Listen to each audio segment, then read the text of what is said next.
पिछले एपिसोड में हमने अफ्रीका से मानवों के प्रवास और कृषि के बारे में जाना। जैसे जैसे कृषि विकसित हुई, उत्पादन बढ़ा और उत्पादित वस्तुओं का व्यापार करना पड़ा। इस व्यापार के माध्यम से बार्टर और राजतंत्र, कानून आदि जैसे सिस्टम की आवश्यकता उत्पन्न हुई। नई संस्कृतियां और भाषाएं विकसित हुईं। इस वीडियो में आइए यमनाया सभ्यता के लोगों की जीवन शैली, उनके प्रवास और उनके प्रवास के कारण हुए परिवर्तनों के बारे में बात करें।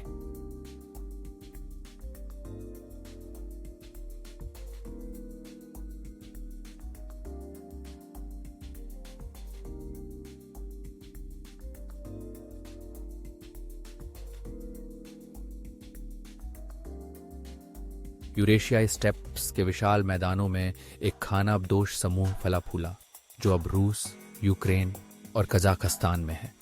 वे घुड़सवार, पशुपालक, योद्धा, कुशल गायक और कलाकार थे। ये विशाल स्टेप खानाबदोश जीवन शैली के लिए आदर्श थे, जो घोड़ों, भेड़ों और मवेशियों के पालन पोषण और प्रवास के लिए उपयुक्त थे। उनकी घुड़सवारी की कुशलता ने उन्हें दूर दूर तक यात्रा करने में सक्षम बनाया।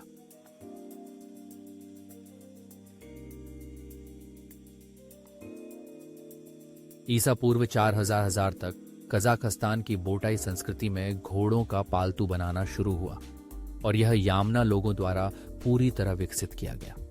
घोड़ों ने उन्हें लंबी दूरी की यात्रा, व्यापार और युद्ध में एक प्रमुख स्थिति दी। उनका आहार प्रोटीन से भरपूर था, जिसमें मांस, डेयरी उत्पाद, अनाज और लैक्टोज सहिष्णुता जैसे आनुवंशिक गुण उनकी सेहत में योगदान देते थे।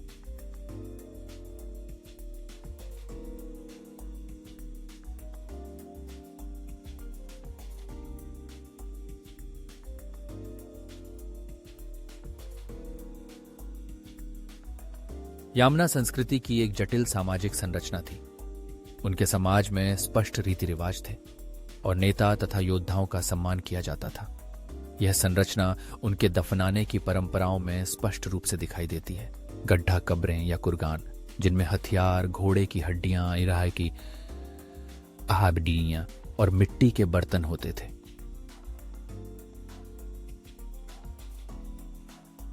ये कब्रिस्तान केवल मकबरे नहीं हैं, वे सांस्कृतिक बयान हैं।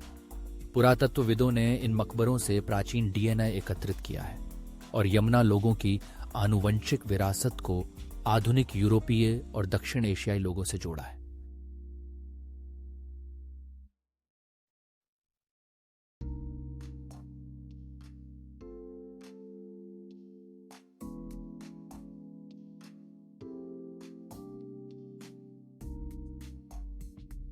लगभग 3000 ईसा पूर्व यामनाया लोग स्टेप्स से यूरोप और दक्षिण एशिया की ओर प्रवास करने लगे।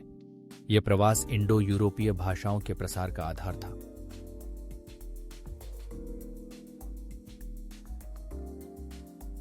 इंडो यूरोपीय भाषाएं एक सामान्य मूल प्रोटो इंडो यूरोपीय से विकसित हुईं और यमनाया प्रवासों के साथ ये भाषाएं यूरोप में लैटिन, जर्मेनिक और स्लाविक भाषाओं में फैलीं तथा दक्षिण एशिया में संस्कृत और हिंदी जैसी भाषाओं में। आनुवंशिक अध्ययन दिखाते हैं कि आधुनिक यूरोपियों में से लगभग 50% के पास यमनाया वंश है और दक्षिण एशिया में भी इसका महत्वपूर्ण आनुवंशिक योगदान है। भारत में इनके जीन मुख्य रूप से ब्राह्मणों में पाए जाते हैं, जो एक सामाजिक समूह है। ब्राह्मणों में 60-70% R1A Y क्रोमोसोम पाया गया है, जैसा कि वैगिश नरसिंहान, डेविड राइच, योसेफ लाजरडिस, निक पैटरसन, डायना जी।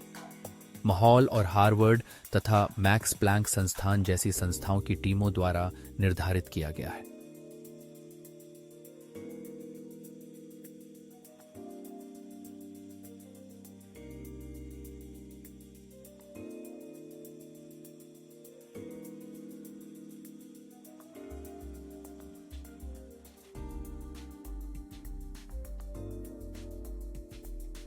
यामनाया प्रवासन यूरोप के नवपाषाण कृषि समाजों के साथ मिश्रित हो गए। यामनाया लोगों ने घोड़े की संस्कृति और योद्धा मनोवृत्ति लाई और यामनाया लोक कला के संरक्षक भी थे, जिससे वे अन्य संस्कृतियों के लोगों के साथ आसानी से घुल मिल गए। हालांकि नवपाषाण किसान कृषि ज्ञान और स्थायी गांव जीवन लेकर आए। इस समावेशन ने संकर संस्कृतियों का निर्माण किया, जिससे यूरोप की सामाजिक संरचनाओं का विकास हुआ।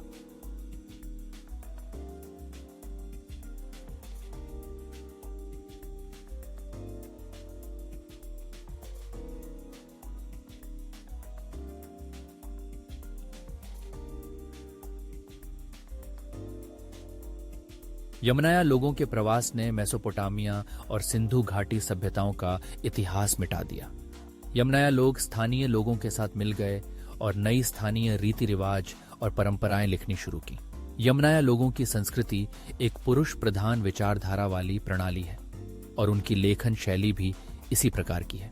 जब वे मेसोपोटामिया में थे तो उन्होंने जेंड अवेस्ता की नकल की और वेदों को लिखा। जेंड अवेस्ता और वेदों में धार्मिक और बलिदान संबंधी अनुष्ठान समान है। इन दोनों ग्रंथों के बीच एक समानता हमें आश्चर्यचकित करती है। जेंड अवेस्ता में देवताओं को दानव कहा गया है और असुरों को अच्छे लोग बताया गया है, लेकिन वेदों में देवताओं को देवता और असुरों को दानव लिखा गया है। जब वे भारत आए तो उन्होंने उपनिषद और मनुस्मृति जैसे ग्रंथ लिखे। वहां वे पुस्तकों और भाषा के माध्यम से एकजुट हुए। उनकी पुस्तकें और उनकी भाषा दूसरों से छिपाई गई थी। वे भारत के राजाओं के लिए राजकीय पुरोहित के रूप में कार्य करते थे, राजाओं को धार्मिक सलाह देते थे और कहते थे कि जो पुस्तकें उन्होंने लिखी हैं वे देवताओं द्वारा भेजी गई हैं। जहां भी वे जाते वे उस क्षेत्र के राजाओं की पूजा करते और उन क्षेत्रों में बसने की योजना बनाते। प्राचीन डीएनए साक्ष्य दर्शाते हैं कि यमनाया लोगों का आनुवंशिक प्रभाव यूरोप, मेसोपोटामिया और भारत में तेजी से जनसंख्या प्रतिस्थापन का कारण बना, विशेष रूप से पुरुष वाई क्रोमोसोम मार्करों के प्रभुत्व के माध्यम से। यह समामेलन भाषाई विकास में भी महत्वपूर्ण था। प्रोटो इंडो यूरोपीय भाषा ने स्थानीय बोलियों को प्रभावित किया और उनका प्रभुत्व स्थापित किया।